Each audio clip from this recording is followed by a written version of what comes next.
Pensé lo mismo que pensé cuando hice el libro del diario, el libro de la Reforma, que no quería un libro que sea un resumen de actas, no quería un libro que enumere, todo el tiempo esté enumerando las comisiones porque son aburridos, nadie los lee.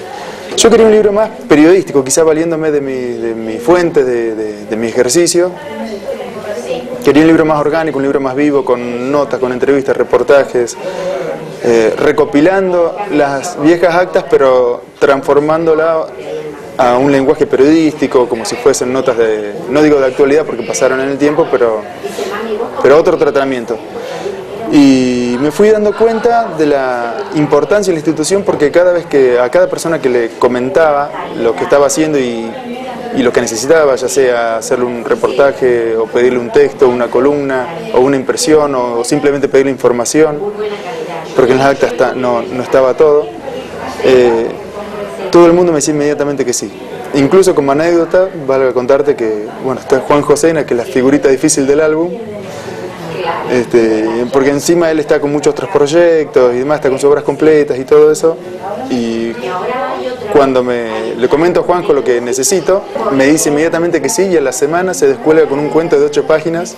Yo le había pedido una impresión, un recuerdo, porque él se formó en esta biblioteca. Juanjo se formó en estos anaqueles. Entonces yo le pedí un pequeño recuerdo de eso, nada más como una impresión, sobre todo para no distraerlo tanto del trabajo que estaba haciendo. Y él, sin embargo, como te decía, se descuelga con un cuento de 8 páginas, fantástico, maravilloso, contando toda su época de aquí en la biblioteca. Entonces eso me fue haciendo ver la importancia que tenía la institución y el valor que tenían los corazones de esa gente. El vínculo afectivo. El vínculo afectivo que existía. Y luego, al comenzar a estudiar la historia de la institución, al tratar con los archivos, al tratar con las actas y demás,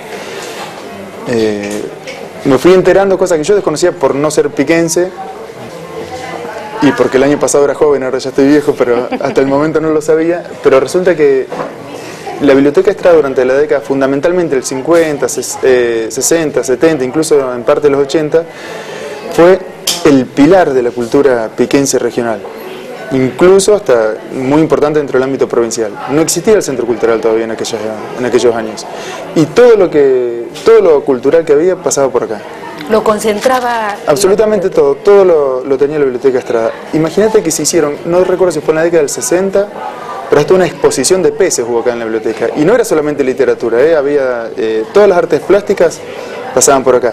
Escritores como Haroldo Conti, escritores Iberna Codina, un montón de escritores famosos de peso en su momento. La mayoría fueron pasando por la Estrada.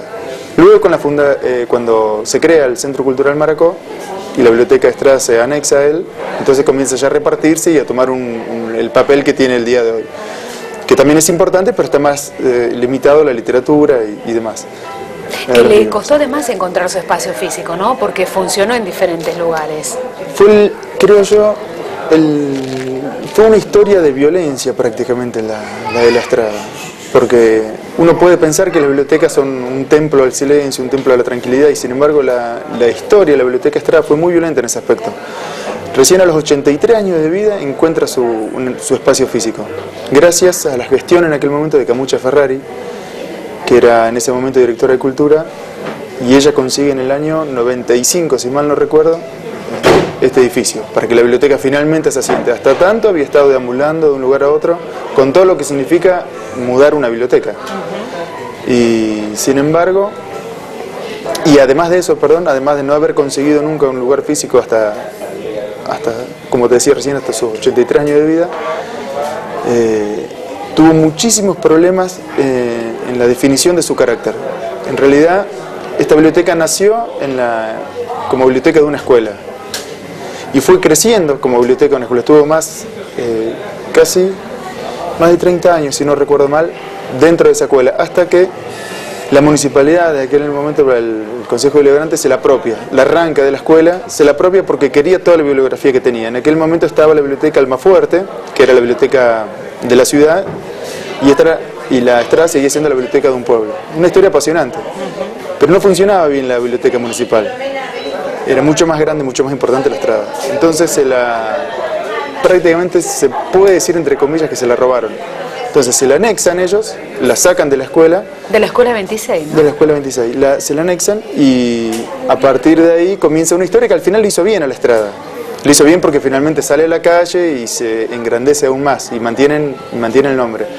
Pero no hubo, en ese anexamiento no hubo una definición de carácter en cuanto a biblioteca popular, en cuanto a biblioteca municipal.